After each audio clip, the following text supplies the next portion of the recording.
Imagine kneeling on a scaffold, the eyes of hundreds fixed on you, knowing your head will fall in mere moments. That was the fate of Anne Boleyn, the second wife of Henry VIII, and perhaps the most infamous queen in English history. But her death was no simple beheading. It was a calculated spectacle, a psychological torment designed to erase her from memory. Today, we uncover the chilling truth behind Anne's final moments, and why her shadow still haunts history. Section 1. The Tower's Cold Walls. The Tower of London had always loomed over the city as a fortress of dread, but never had its walls seemed more suffocating than in May 1536. Anne Boleyn, once Queen of England, now prisoner, sat on the narrow bed of her chamber. The same corridors that had once echoed with the triumph of her coronation now felt like the corridors of her tomb. The room was not entirely bare. A small wooden table, a crucifix hung against the stone, and a single narrow window through which the May sunlight bled reluctantly. Yet the space carried a chill that no spring warmth could reach. Every sound outside, the clatter of armor, the voices of guards, pressed against her mind with oppressive finality. And folded her hands tightly, the knuckles white. She had spoken little that morning, save for whispered prayers. Her ladies hovered nearby, pretending to busy themselves, but their eyes betrayed their terror. They had watched her fall from majesty to prisoner in the span of weeks, and none could make sense of the swiftness of her ruin. "Madam," whispered one of them at last, unable to endure the silence, "you must eat something. You have touched no bread since dawn," and smiled faintly, though the expression carried no warmth. "What need have I of bread, when my soul is soon to be fed elsewhere?" Her words fell heavy in the chamber, and the ladies exchanged uneasy glances. It was true, all of London knew her fate was sealed. The trial had been a farce, filled with witnesses who bent under pressure, and charges so obscene they mocked reason itself. Adultery with 5 men, even her own brother, and conspiracies to murder the king. Lies, all of them, yet lies with the full weight of Thomas Cromwell's hand behind them. Anne rose suddenly, her steps deliberate. She moved toward the crucifix on the wall, fingers brushing the cold metal. "If truth mattered, I would still wear my crown," she murmured. "But in this court, truth is what Henry commands it to be." She turned then, eyes bright not with tears but with a fire that startled even her attendants. "Mark me well, they think to destroy me. But if Elizabeth lives, if she draws breath and grows, then I am not destroyed. She will outlast them all." The conviction in her voice carried a strange power, as though Anne had glimpsed something her captors could not. Yet the sound of heavy boots approaching reminded them all of reality. The door creaked open, and a guard entered, bowing stiffly. "The lieutenant requests your presence, madam," he said, avoiding her gaze. Anne's lips curved again, that same eerie smile that unsettled even her closest friends. Ah! Another delay, no doubt. How like Henry, to stretch the rope before it breaks. She gathered her skirts and followed without protest, her ladies trailing silently behind. The hall smelled of damp stone and old smoke, and each step rang against the floor with a hollow echo. And thought of how she had once walked these same halls, head high, when she prepared for her coronation. Now she walked toward a fate already whispered by every tongue in London. The Tower, in all its cold grandeur, was no longer her fortress. It was her cage. And soon, it would be her grave. Section 2. The King's Table. At Whitehall Palace, the atmosphere was very different from the gloom of the Tower. King Henry VIII sat at a long oak table laden with meats and wine, though he touched little of it. His once athletic frame had begun to swell with age and indulgence, and his leg pained him so that he shifted constantly in his chair. Yet his mind was sharpened, some said, by cruelty as much as intelligence. Across from him sat Thomas Cromwell, the king's chief minister, his face expressionless but his eyes alive with calculation. It was Cromwell's design that had entangled Anne in the web of charges now choking her. He had assembled witnesses, manufactured stories, and ensured that even the most absurd accusations, incest, witchcraft, treason, were treated with deadly seriousness. Henry gnawed briefly at a bone before tossing it aside with a grunt. "I will hear no more delays, Cromwell. The woman must die. England must see justice done. Cromwell folded his hands, bowing slightly. And it shall be so, your majesty.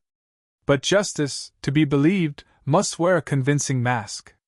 The Queen's trial was swift, yes, but the people must not doubt its verdict. Her guilt must seem beyond question. Henry scowled. Guilt? She is guilty because I say it so. Did I not raise her from nothing? Did I not make her queen? And how has she repaid me? With mockery. With defiance. With that sharp tongue that could wound a man deeper than any blade. The king's voice had risen, his jowls quivering with fury. He slammed a meaty hand against the table, sending a goblet tumbling. Wine spilled across the polished wood, red as blood. She shall not make a cuckold of me in the eyes of Christendom. Henry snarled. Let them say Henry cast down a harlot and raised up a true and virtuous queen. Jane will give me the sun and denied me. And England will rejoice. Cromwell inclined his head, concealing his thoughts. In truth, he cared little for Anne's guilt or innocence. What mattered was survival, his own, and the stability of the crown. Removing it not only pleased the king but also quieted factions at court. It was brutal politics, nothing more. Your Majesty has chosen mercy, Cromwell said smoothly. An execution by sword, not axe. The Frenchman arrives within days. It will be quick, clean, and dignified. Henry gave a short, barking laugh. Mercy! Let her call it that, if she wishes. What mercy is there in losing one's head? He paused, leaning back with a satisfied grin. But the spectacle will please the people. They must see her humbled. They must see that no woman, not even a crowned queen, rises above her king. A silence fell over the hall. The king toyed with the edge of his knife, reflecting.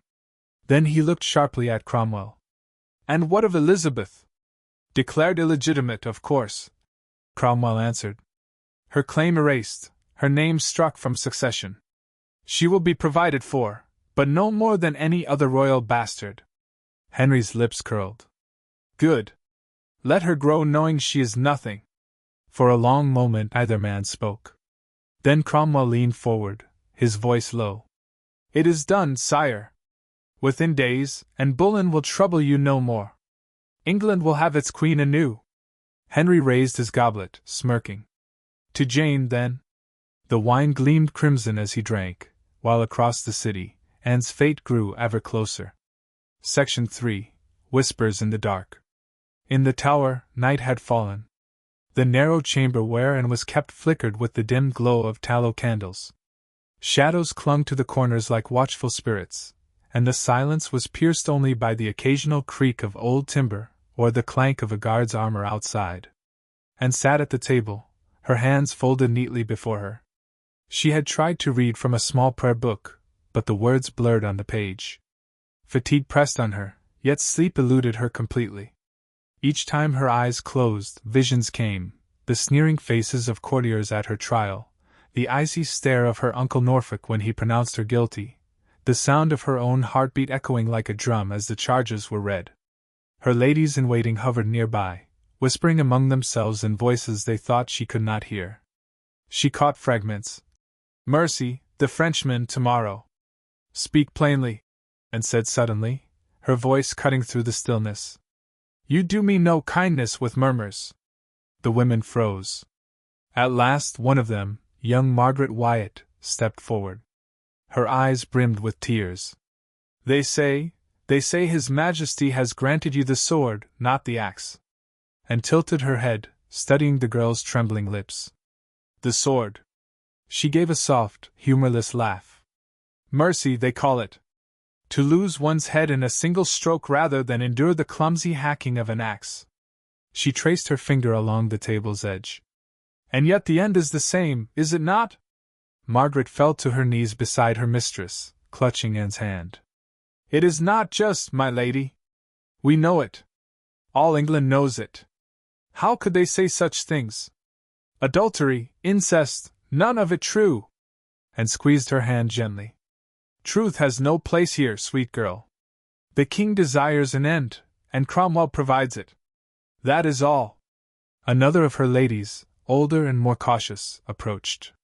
"Madam, do you fear?" and closed her eyes briefly, then opened them with startling clarity. "Fear? I am flesh and blood.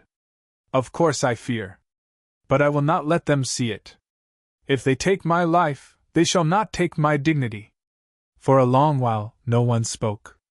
The candle flames guttered low, casting Anne's face in soft, flickering light. Her expression seemed almost serene, but beneath it lay a storm of thoughts she dared not give voice to. She remembered Elizabeth, her daughter, barely 3 years old. She pictured the child's curls, the laughter that had filled the royal nurseries. Would Elizabeth remember her? Or would she grow believing her mother a traitor, a shame upon the crown?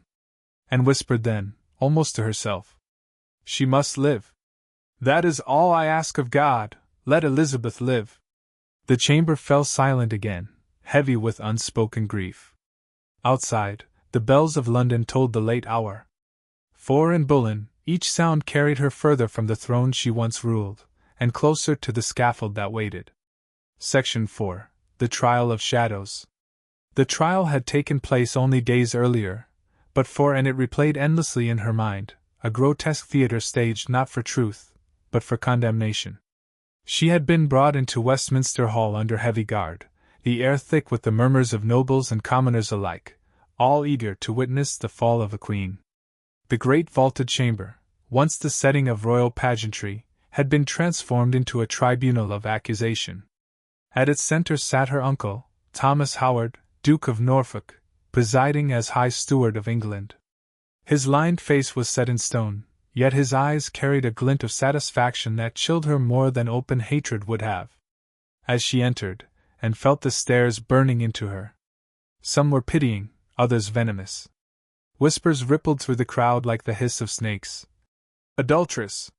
Sorceress! Traitor!" The charges were read aloud, each one more grotesque than the last, that she had betrayed the king with numerous men, including her own brother George, that she had conspired to poison Henry, that she had laughed and mocked the king's manhood. At that, Anne's head snapped up. "That is a lie," she declared, her voice cutting sharp through the chamber. Gasps followed her words, and Norfolk's brow furrowed in irritation. "Silence, madam," he intoned, though not without a tremor of unease, and stood straighter, her dark eyes flashing. "My lords, I am no fool. I know why I am here. I am condemned before I have spoken. But let the world hear this, I have been a faithful wife to His Majesty. I have never dishonored my body nor plotted treason. If you seek to remove me, let it be for what is true, not for vile inventions." A murmur swept the hall. Even some of her enemies shifted uncomfortably.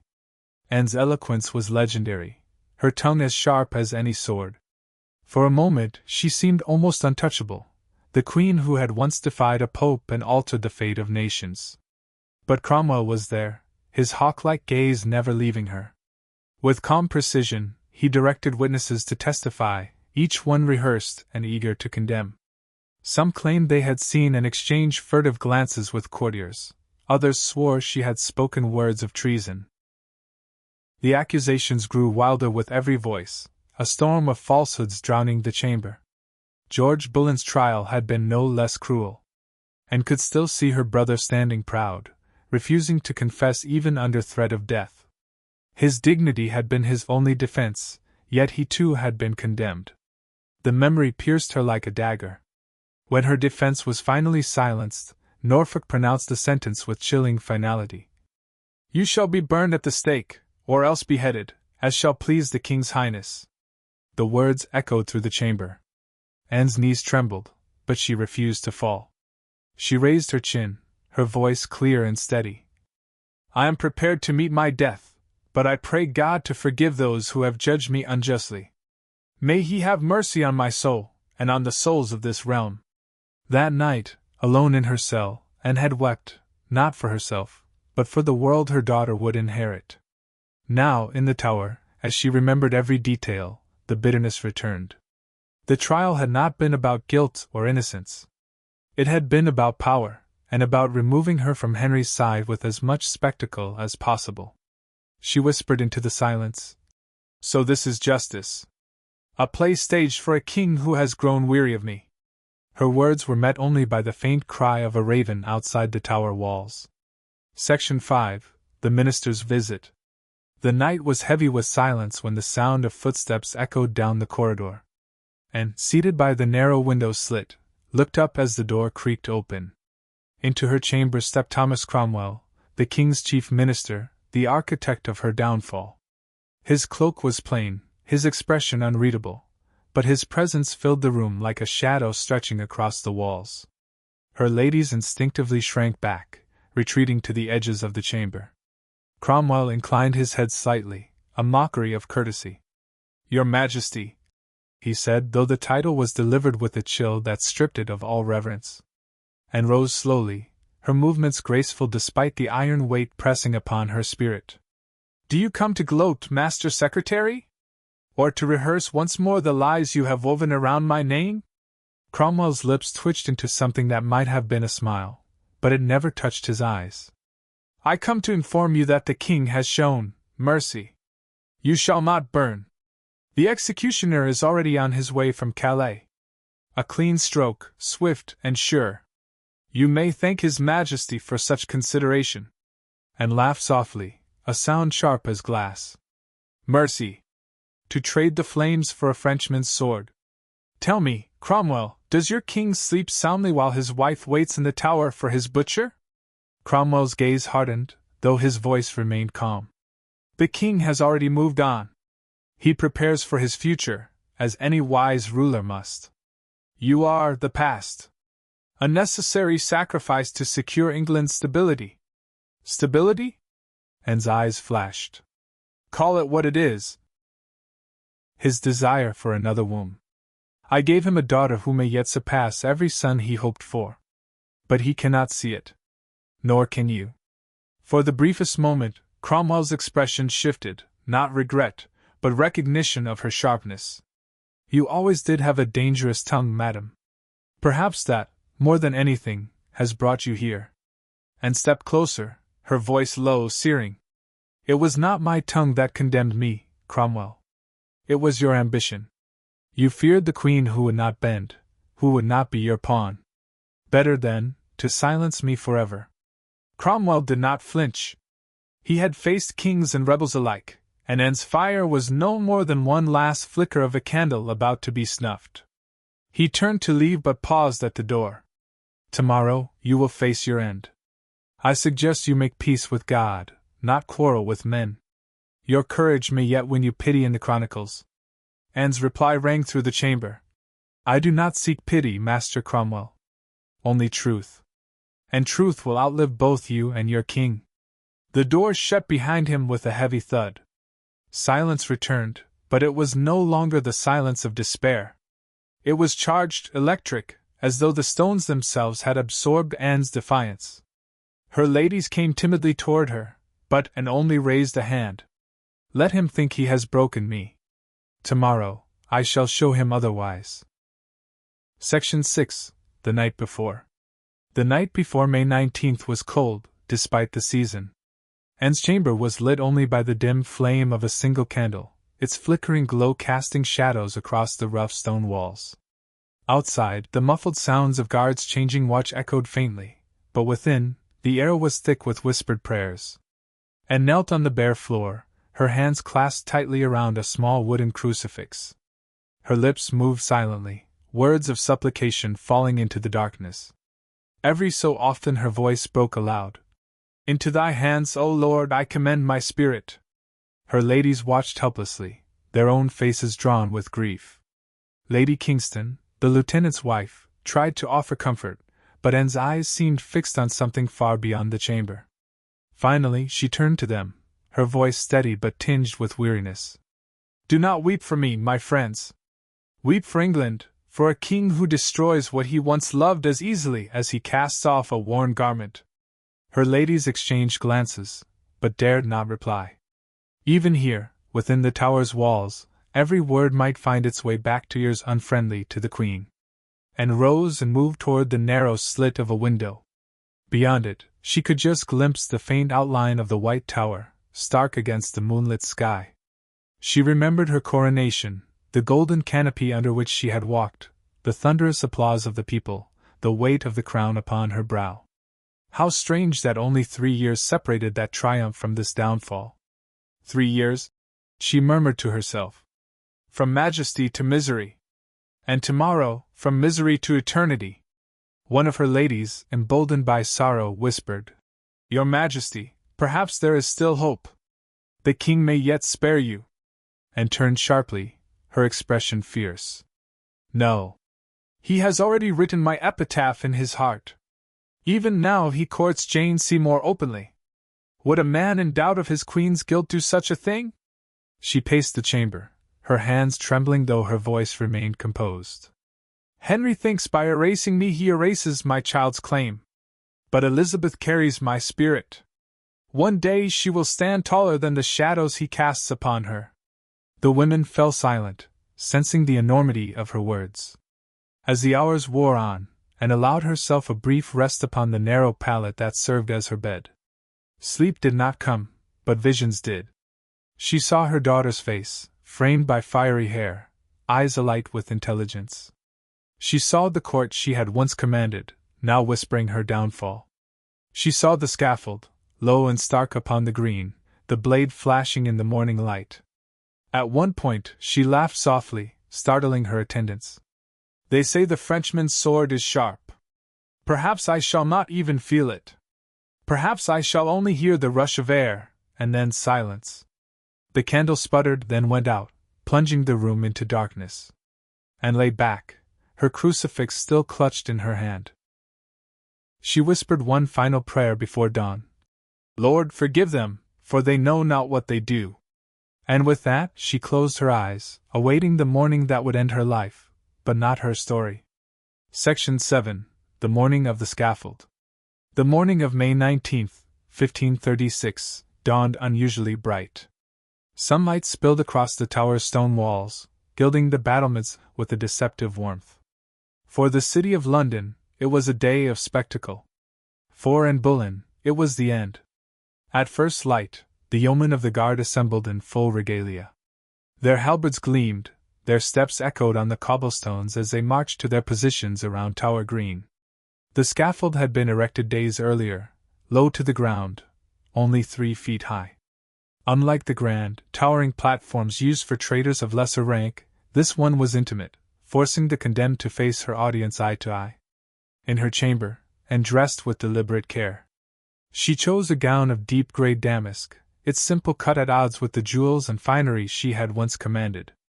Over it she wore a crimson kirtle, the color of martyrdom, though whether by accident or design, none could say. Her hood framed her face, pale but composed, as she turned to her ladies. I pray you, weep not for me, she told them, her voice calm, almost soothing. This is not the end but the beginning of my peace. When the lieutenant of the Tower entered, and rose at once, Sir William Kingston bowed stiffly. His face betrayed nothing, but he had watched her closely these past 17 days, and even he was struck by her composure. Madam, he said, the hour is come, and inclined her head. Then let us not keep the world waiting. They walked slowly through the tower's passageways, her ladies trailing behind, their muffled sobs the only sound breaking the heavy silence. As they approached the courtyard, and glimpsed familiar faces in the crowd, courtiers who had once flattered her, rivals who had plotted against her, curious citizens eager to see the fall of a queen. Some whispered, others jeered, but many stood in uneasy silence, struck by the gravity of what they were about to witness. This was not a nameless traitor. This was the crowned Queen of England, the mother of the king's child, brought low before their eyes, and stepped onto the scaffold with surprising steadiness. The wooden boards creaked under her weight. The sun caught the steel of the executioner's sword, resting quietly at his side. The Frenchman stood ready, his expression unreadable. The crowd hushed as and turned to face them. Her voice, though soft, carried clearly in the still morning air. Good Christian people, I am come hither to die, according to the law. I am not here to accuse any man, nor to speak aught against the king, my sovereign lord. He hath been ever a good and gentle master to me. A murmur rippled through the audience. Some scoffed at her words, hearing submission. Others saw in her eyes something more subtle, an unspoken truth hidden beneath carefully measured speech. "I pray you," she continued, "commend me to God, and pray for the king. For I die his true and humble wife." With that, she turned, and her ladies approached to remove her outer garments. One tied a blindfold gently over her eyes, and knelt upright, her hands folded around the crucifix she had carried through the night. The executioner stepped forward, murmuring in French to distract her. "Madam, do not fear. It shall be quick." Anne's lips moved in prayer. The crowd held its breath. Then, without warning, the Frenchman raised the sword high, its edge glinting like fire in the morning sun. Section 8. The Sword Falls. The French executioner was a master of his craft. Unlike the English axemen, who often required 2 or even 3 brutal blows, he had been summoned from Calais for the precision of his blade. He waited, poised, circling behind, and as she knelt blindfolded. Her body was upright, hands clasped in prayer, lips still whispering to God. "Jesu, receive my soul," she murmured. The crowd leaned forward in breathless silence. Even the jeers had stilled, swallowed by the weight of the moment. The executioner, in a practiced ruse, called out to his assistant, "Bring me my sword!" and instinctively turned her head slightly, her blindfold shifting as if to follow the sound. In that instant, the Frenchman swung. The blade struck clean. With one swift motion, Anne Boleyn's head was severed from her body. A gasp rose from the onlookers, half relief at the speed, half horror at the finality. For a heartbeat, silence reigned. Then came the grim duties. The executioner stooped, lifted Anne's head by the hair, and held it aloft for the crowd. Blood dripped down his arm as he displayed the fallen queen. The gesture was ancient ritual, proof of justice done. Some cheered, others crossed themselves. A few women in the front fainted. Those loyal to and bit their lips until they bled, swallowing their grief lest it be read as treason. Anne's body slumped forward, the crimson curdle pooling like spilled blood across the wooden planks. Her ladies rushed to the scaffold, muffling their sobs as they hastily gathered her remains. No coffin had been prepared, an insult as deliberate as the low platform itself. Instead, her body and head were placed in an old arrow chest, too small, forcing her remains to be arranged with cruel indignity. Sir William Kingston recorded in his report that her ladies wept sore as they performed this final service. One fainted upon the scaffold, overcome by grief.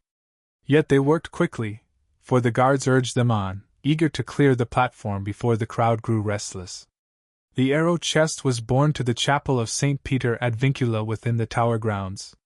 There, without ceremony, Anne was buried beneath the cold stone floor among traitors and felons. No marker was laid to distinguish her grave. A queen reduced to anonymity in death. Meanwhile, the bells of London rang, not in mourning, but in proclamation. Word spread swiftly, and Boleyn was dead. And even before her body cooled in the ground, preparations were underway at Whitehall. Henry VIII, impatient for renewal, was already finalizing his union with Jane Seymour. The people had seen the spectacle. The message was clear: a queen could rise and fall at a king's whim, and her neck was no more secure than that of a common criminal. Yet among the murmurs of the crowd that drifted away from Tower Green, some whispered words that could not be erased. "She died innocent," they said. "And one day, her daughter will avenge her." Section 9. Aftermath in London. The execution was over, but the echoes of that morning reverberated through London like distant thunder. By noon, the crowds that had thronged Tower Green spilled into the city streets, their voices carrying the story from tavern to marketplace. Some repeated the official version, and Boleyn, guilty of adultery and treason, had received the king's merciful justice. But others whispered more dangerously that the queen had died protesting innocence, that her composure proved her blameless, that Cromwell's hand was more visible than God's will. In alehouses near the Thames, murmured conversations swelled into bold declarations once the ale loosened tongues. "Mark me," one boatman said, slamming his mug on the table. This was no justice. The king has slain his own wife to marry another. What kind of realm is this, where queens fall like common whores? Yet fear silenced many. Informers lingered everywhere, and already a few careless words landed men in cells. Londoners had learned well. To question Henry's choices was to gamble with one's own neck. Inside the Tower, Anne's ladies lingered near the chapel where her arrow chest had been buried hastily. They knelt in prayer, their tears falling onto the cold stone floor. One of them, Lady Rochford, whispered through trembling lips, "God forgive me! God forgive us all!" She had testified against Anne, implicating her own husband, George Boleyn, in incestuous charges. Now guilt clung to her like chains she could never shake. At court, meanwhile, the atmosphere was startlingly different. Whitehall Palace, less than 2 miles from the Tower, buzzed with preparations. Henry VIII, dressed in hunting green, was said to have gone riding that very afternoon. The court chronicler noted his light and merry disposition, as though the death of his queen had lifted some heavy burden. Jane Seymour, the quiet lady-in-waiting who had supplanted Anne, was moved into royal apartments within hours. Servants bowed deeply, courtiers shifted allegiances, and poets prepared verses praising the king's forthcoming marriage. The swiftness of it all shocked even seasoned diplomats. Eustace Chapuis, ambassador of the Holy Roman Empire, wrote in a letter, "The king has shown himself eager to wipe away all memory of the concubine. The haste with which he turns to Mistress Seymour shall be remarked upon across Christendom." In France, King Francis shook his head at the news, muttering that England had become a kingdom of widowers. In Rome, the Pope seized upon Anne's downfall as proof that Henry's break with the Church had been cursed from the beginning. But it was in England's nurseries that the harshest blow fell. Elizabeth, Anne's daughter, not yet 3 years old, was stripped of her title as princess. Her household was dismissed, her clothing reduced in quality, her attendants reassigned. She became Lady Elizabeth, a child declared illegitimate by the very man who had once longed for her birth. Yet those who looked upon her fiery red hair and sharp eyes whispered that the blood of her mother ran strong. One lady murmured, "The king has tried to bury the queen, but her spirit yet walks in her daughter." In the Tower, the scaffold was dismantled before nightfall, leaving only dark stains on the planks where Anne's life had spilled out. The boards were carted away, the blood scrubbed, the green left bare as though nothing had happened. But the memory lingered. The people of London would not forget the day their queen was cut down, nor the strange, eerie calm with which she had met her end. Anne Boleyn was gone, but a seed had been planted, a story of injustice and resilience that no sword could silence. Section 10. Legacy and Shadow. The execution of Anne Boleyn was meant to end a chapter, to erase a troublesome queen and clear the path for Henry's pursuit of a male heir. Yet, in truth, it marked only the beginning of a legacy that would haunt the Tudor dynasty for generations. Henry VIII, buoyed by the thought of a fresh start, married Jane Seymour just 11 days after Anne's death. Court musicians played, courtiers donned their brightest silks, and poets sang of the king's new union as though Anne had never existed. But beneath the festivities lay unease. Even those who smiled at Jane's coronation could not forget the sight of Anne's small figure kneeling on Tower Green, nor the speed with which the king had cast her aside. Thomas Cromwell, the master engineer of Anne's downfall, enjoyed his triumph only briefly. For a time, he was untouchable, the man who had rid the king of an unwanted wife. But power earned through blood is fragile. Within a few short years, Cromwell himself would fall to the very scaffold he had prepared for Anne, condemned by the same king he had served with ruthless loyalty. Abroad, Anne's execution stained England's reputation. Ambassadors in Spain and France whispered of Henry's cruelty. The Pope denounced him yet again, calling the beheading of a crowned queen a barbarity unworthy of Christian rulers. The King of France remarked bitterly, "If all men's wives were to be so easily discarded, we should none of us keep our heads." But it was Elizabeth, Anne's daughter, who carried the truest echo of her mother's fate. Declared illegitimate, relegated to the background of court, she grew up with the memory of a mother she could barely recall but whose story was whispered in every corridor of power. Servants muttered of Anne's sharp wit, her fiery courage, her tragic end. Elizabeth absorbed it all, the warning and the example. When Elizabeth finally ascended the throne in 1558, she did so as her mother's vindication. The child once stripped of her title became Gloriana, the Virgin Queen, whose reign defined an age. And though she rarely spoke of Anne, those who looked upon Elizabeth's keen intelligence and formidable will saw the reflection of the mother Henry had tried so hard to erase. Anne Boleyn's legacy, then, was not silence. It was defiance written into history itself. She had been broken in body, condemned in name, yet her bloodline produced one of the greatest monarchs England would ever know. The Tower of London still holds the memory of her last walk. Tourists tread the same ground where her crimson gown brushed the wooden boards of the scaffold. The chapel of St. Peter ad Vincula, where her bones lie beneath unmarked stone, whispers her story to those who pause long enough to listen. In the end, Henry achieved only a temporary victory. Anne Boleyn's voice, suppressed in life, grew louder in death.